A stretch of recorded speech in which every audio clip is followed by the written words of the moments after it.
Sebetulnya diabetes itu apa? Diabetes itu adalah prinsipnya adalah gangguan metabolisme. Sekali lagi metabolisme, di mana tubuh tidak mampu secara efisien menggunakan gula darah.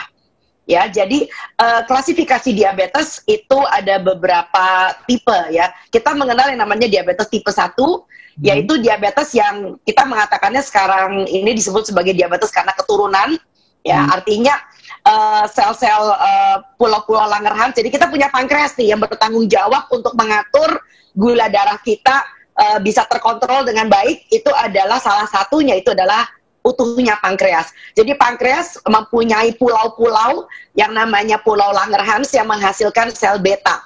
Nah, apabila orang ini punya masalah dengan masalah adanya kerusakan pankreas, maka ini akan diketahui sejak anak ini sejak usia tubuh kembang. Jadi diabetes tipe 1 itu kita tandai bahwa anaknya ini akil balik juga belum. Ya, akil balik artinya belum haid yang perempuan, belum mimpi basah ya. Bahkan masih TK itu udah ketahuan seringkali. Nah, ciri-cirinya biasanya anaknya balik-balik ngompol. Ya, jadi bukan karena dia sudah pernah bukan karena dia itu punya gangguan untuk menahan kencing. Jadi beda. Anak ini sudah pernah berhasil mengendalikan pipisnya gitu loh ya. Tetapi tiba-tiba begitu dia masuk usia tertentu geser, tiba-tiba pipis lagi.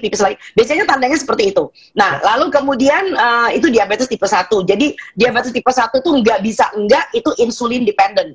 Artinya tergantung dengan suntikan insulin dari luar.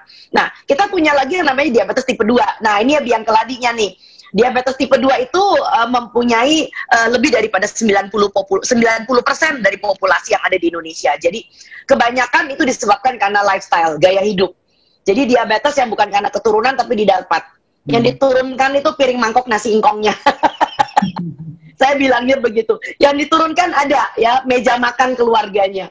Jadi orang dengan perilaku yang sama, kebiasaan yang sama, cara makan yang sama, dan menjadi lebih parah karena sekarang ini kondisinya kita punya yang namanya makanan, padahal kalau menurut saya jauh dari kata makanan, semua diembat, semua dimasuk, semua dikunyah.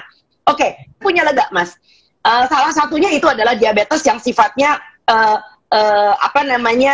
terjadi tidak berturutan. Artinya seperti misalnya kayak karena dia diabetes karena terjadinya kehamilan. Nah, itu yang kita sebut sebagai diabetes gestasional.